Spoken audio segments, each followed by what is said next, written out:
Picture this. I'm standing at the edge of my bedroom window, staring out at the faint outline of the Rockies piercing the horizon, their jagged peaks like a whispered promise of something untamed. My name's Mackenzie, and at 32, I've carved out a life that looks pretty on paper. I've been married to Ryan for 6 years now, and our little suburban nest just outside Denver, Colorado, feels like a safe harbor most days. It's all tidy lawns and quiet evenings, the kind of place where you can hear the neighbor's dog bark 2 streets over.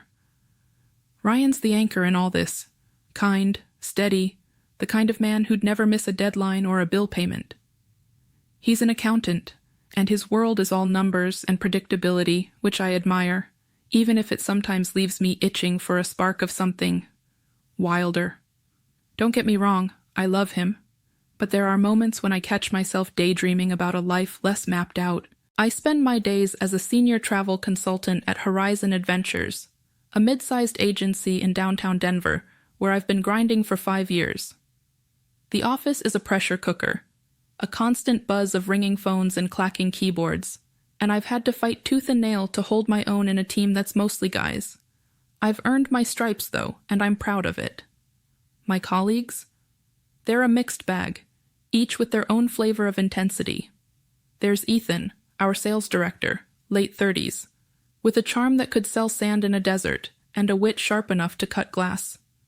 Then there's Caleb, early 30s, the IT specialist who's all quiet intensity, always watching, like he's piecing together puzzles no one else can see. Nathan, mid-40s, is our marketing lead, loud and larger than life. His laugh booming through the office as he spins tales that could rival any campfire story. And Derek, the youngest at late 20s, a junior consultant with ambition burning in his eyes, always hustling to prove he belongs. We're a tight crew, even with the competitive edge, and recently we smashed our quarterly sales targets out of the park. The reward? A corporate retreat to a mountain resort in the Rockies. A chance to trade fluorescent lights for fresh snow and open skies. I can't tell you how much I've been counting down to this trip. Work's been relentless, and honestly, I need a break from the same old rhythm of life. At home, with Ryan, things are comfortable. Too comfortable, maybe. There's a part of me that feels like I'm just going through the motions, like I'm stuck in a loop of laundry and dinner plans. I don't know what I'm searching for exactly, but the idea of this weekend away, it's stirring something in me. A flicker of anticipation I haven't felt in a while. I'm not looking to upend my life or anything, but the thought of stepping out of my routine, even just for a few days, feels like a breath of fresh air I didn't know I needed. So here I am, bags packed, ready to head out with the team for a weekend that promises a break from the ordinary. The drive up to the Rockies is a journey in itself, the kind that makes you forget the world for a while. We're packed into a rented van, the 5 of us, with Ethan behind the wheel, his hands steady as he navigates the winding roads. He's got this knack for lightening the mood, tossing out quick one-liners about the wildlife we might spot, like a bear wearing a ski hat, that get a chuckle out of most of us. I'm in the middle row, wedged between a cooler and a pile of jackets, trying to soak in the view. The mountains loom larger with every mile, their snow-covered peaks glinting under the pale winter sun, and I can't help but feel a little awestruck. Caleb's in the back, as quiet as ever, his gaze fixed out the window, like he's lost in some deep thought. Those sharp eyes of his tracing the ridges of the landscape. I catch a glimpse of him in the side mirror, and there's something about the way he stares that sends a tiny shiver down my spine. Not fear, exactly. Just awareness. Up front, Nathan's in full storyteller mode, his voice booming over the hum of the engine as he recounts some wild adventure from a past trip, claiming he once outran an avalanche on a snowboard. Derek, not one to be outdone, jumps in with his own tale, swearing he's climbed peaks twice as tough with nothing but a rope and sheer grit. Their voices overlap, each trying to top the other, and I can feel the competitive undercurrent buzzing through the van. I stay quiet for the most part, listening, laughing when it feels right, but I can't shake the sense that I'm a bit of an outsider here. Being the only woman in this group, there's a subtle divide I can't quite name. I brush it off, though, turning my attention back to the scenery. The narrow mountain roads twist and turn, flanked by steep drops and blanketed in fresh, untouched snow that sparkles like crushed diamonds. It's beautiful, almost otherworldly, and for a moment, I let myself get lost in it. Hours later, we finally pull up to the resort, and my breath catches as I step out of the van. The cabin waiting for us is small and rustic, all weathered wood and sloping roofs, perched at the top of a steep incline like it's daring the world to reach it. Towering pines surround the place, their branches heavy with snow, and the view over the valley below is nothing short of breathtaking, a vast expanse of white and gray stretching out to meet the horizon. The air up here is crisp, biting at my cheeks, and there's a stillness that feels both exhilarating and a little unnerving. We're so far from everything, isolated in this remote pocket of the world, and as the evening settles in, I can feel the weight of the day lifting off my shoulders. We've hauled our bags into the cabin, claimed our rooms, and now, after a long drive, we're gathered around the fireplace, the heart of this cozy little space. The fire casts a warm, golden glow across the room, flickering shadows dancing on the rough-hewn walls of the cabin. The scent of roast chicken and creamy mashed potatoes from the local diner takeout lingers in the air, mixing with the sweet, comforting aroma of hot cocoa steaming in our mugs. The crackle of the wood in the fireplace is a steady rhythm, almost hypnotic, as we sprawl out on the worn leather couches and mismatched armchairs, letting the heat seep into our tired bones. Nathan, as always, is holding court, his voice booming over the soft pops of the fire as he spins another one of his larger-than-life stories. This time, it's about a near-death encounter with a mountain lion during a solo hike. Probably exaggerated, but we're all laughing anyway, caught up in the way he paints the scene with such vivid detail. I'm curled up in the corner of the couch, my mug of cocoa warming my hands, and for a moment, everything feels easy, safe, like we've left the real world behind. Ethan, sitting across from me, catches my eye with a quick grin before chiming in with a playful jab at Nathan's tail, and the room fills with more laughter, the kind that makes your chest ache in the best way. Then Ethan leans forward, his elbows on his knees, and suggests we hit the sauna attached to the cabin. "Let's warm up proper after freezing our tails off all day," he says, his voice carrying that effortless charm. Everyone's quick to agree, the idea of unwinding in the heat sounding like the perfect cap to the evening. We scatter to our rooms to change, and as I slip into a towel and a robe, a fleeting thought crosses my mind. I'm the only woman here, surrounded by 4 men, and for a split second, a ripple of unease tightens my stomach. I shake it off almost as quickly as it comes, scolding myself for overthinking. I don't want to be the one who ruins the vibe, the one who can't just go with the flow. So I tie the robe a little tighter, take a deep breath, and head out to join them. The sauna is a small, intimate space, all wooden benches and dim, amber light that barely cuts through the thick steam clouding the air. The scent of cedar hits me hard as I step inside, sharp and grounding, but it does little to settle the sudden racing of my pulse. I settle onto a bench near the corner, the heat wrapping around me like a heavy blanket, sinking deep into my muscles. The guys are already sprawled out, towels draped loosely, their voices echoing off the walls as the steam blurs the edges of everything.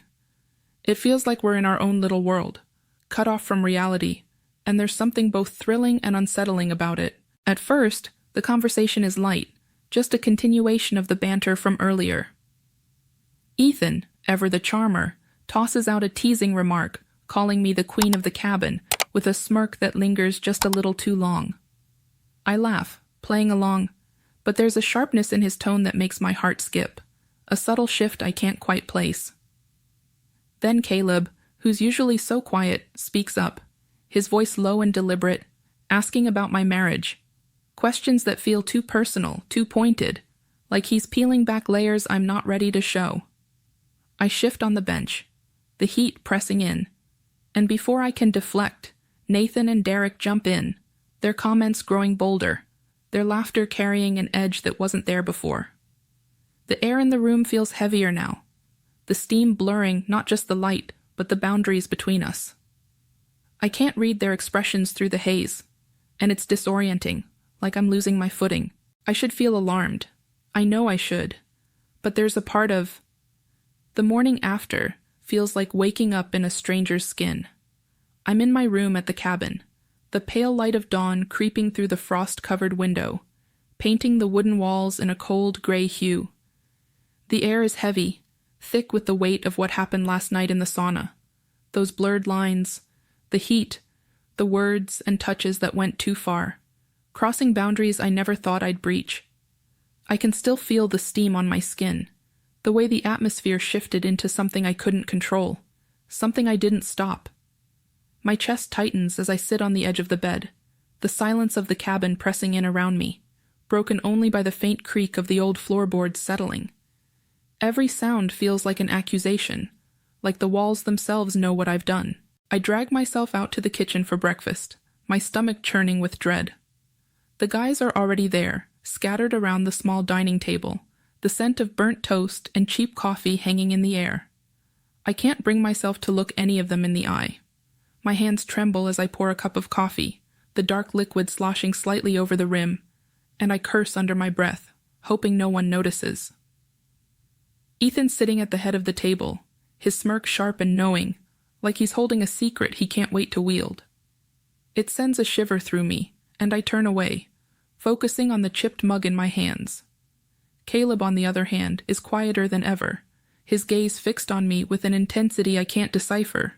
Is it judgment? Suspicion? I don't know, and that uncertainty gnaws at me.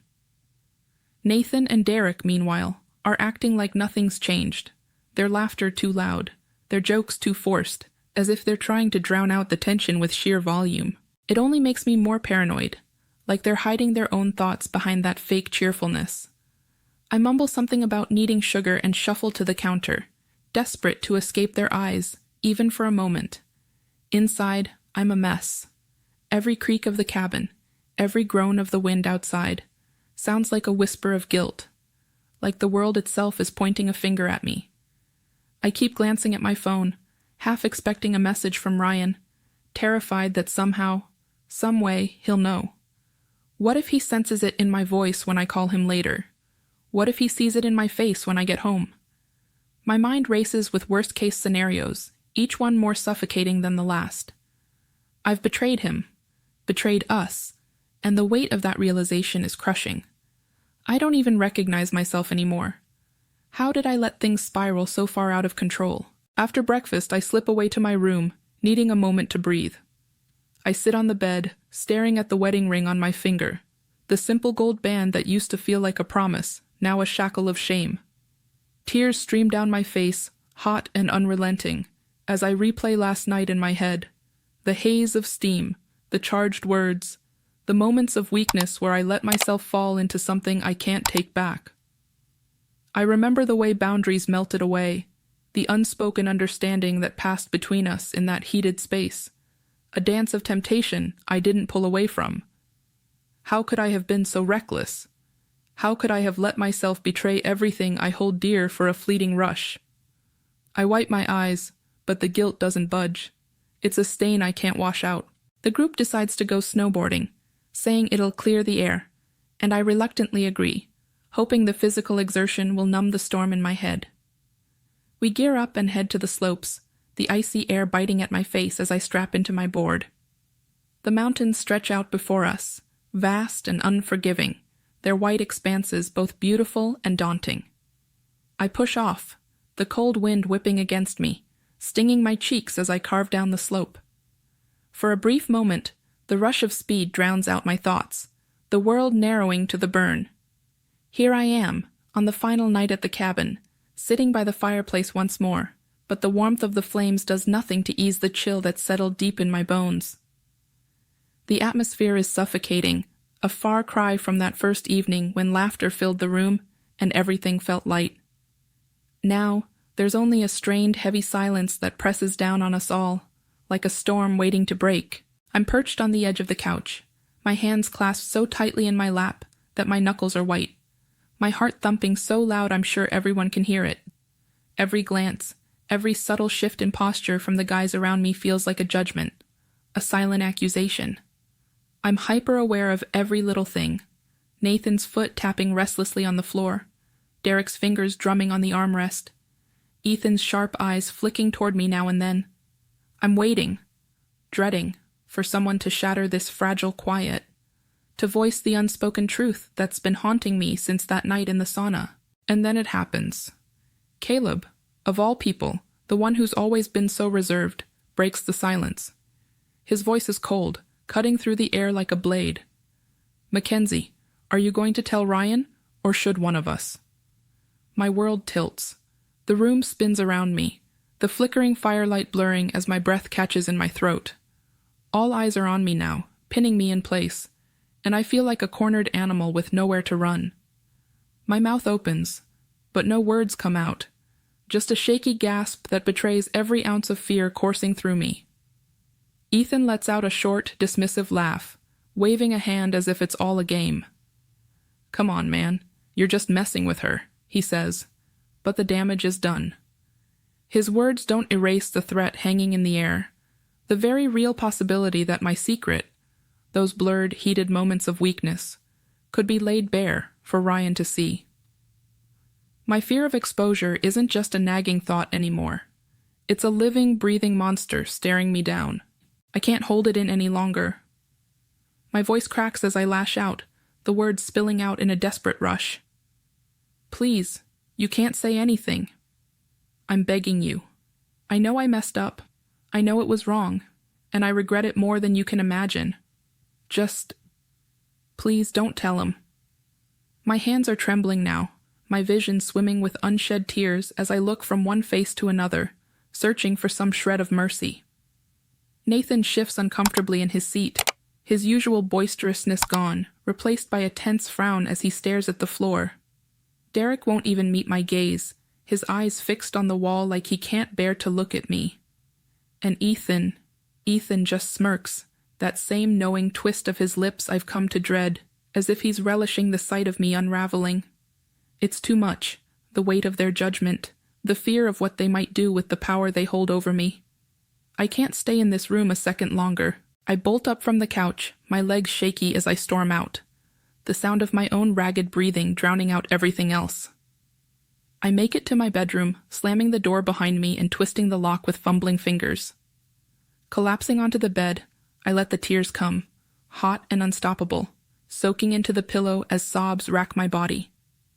I've not only betrayed Ryan, the man who's been my rock for 6 years, but I've also put myself at the mercy of these men, handed them the ability to destroy everything I've built. The memory of that night in the sauna plays over and over in my mind, those charged, reckless moments where I let myself fall into something forbidden, a haze of temptation that I didn't pull away from. It felt like a different person made those choices, someone I don't even recognize, but it was me.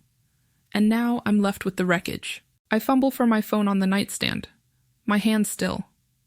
The next morning, as dawn breaks over the Rockies, we load up the van in near silence, the weight of last night's confrontation still hanging over us like a dark cloud.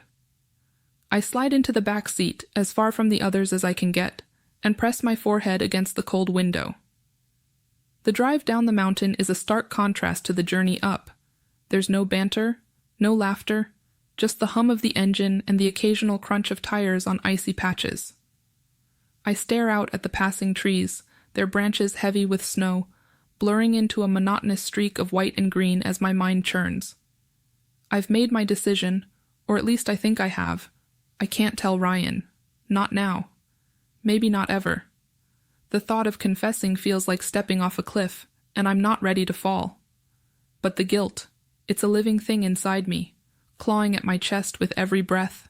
I don't know if I can carry this forever, but right now, silence feels like my only shield. Hours drag by on that winding descent, the tension in the van so thick I can almost taste it. No one speaks, and I'm grateful for it because every word feels like it could be a landmine.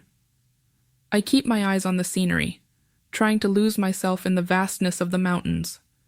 But all I see is my own reflection in the glass, pale, haunted, a stranger to myself. By the time we reach the outskirts of Denver, My stomach is in knots, and I'm dreading the moment I step through my front door. What if Ryan can see it on me, the truth written in every line of my face? What if he asks the right question, and I crumble? When we finally pull up to my house, I mumble a quick goodbye to the guys, avoiding their eyes as I grab my bag and hurry out of the van. The familiar sight of our little suburban home, with its neat lawn and the porch light Ryan always leaves on for me, should feel like a comfort, but instead, it twists the knife deeper. I'm barely up the steps when the door swings open, and there he is, Ryan, with that warm, genuine smile that used to make everything right in my world. He pulls me into a hug, his arms strong and steady, and asks how the trip was. I force a smile, the lie slipping out easier than I expect. It was fine, just tiring, I say, my voice hollow even to my own ears. Inside, I'm screaming, the guilt a tidal wave crashing against the fragile dam I've built around it. He doesn't notice, or at least I don't think he does, and as he takes my bag and ushers me inside, I feel like I'm walking into a life I no longer deserve. The days that follow are a blur of self-imposed distraction. I throw myself into work at Horizon Adventures, taking on extra clients, staying late to tweak itineraries, anything to keep my mind from wandering back to that sauna, to those moments where I let everything slip through my fingers. But it's no use. Every time my phone buzzes, my heart stops, my hands shaking as I check the screen, terrified it's one of the guys, ready to spill everything. What if Caleb decides he's done keeping quiet? What if Ethan's smirk turns into something more malicious? The fear is a constant companion, a shadow that follows me through every meeting, every phone call, every forced smile I plaster on for my coworkers. One afternoon, I'm in the break room at the office, pouring a cup of coffee to steady my nerves, when Caleb appears out of nowhere. He corners me by the counter, his voice low and deliberate, those sharp eyes boring into mine.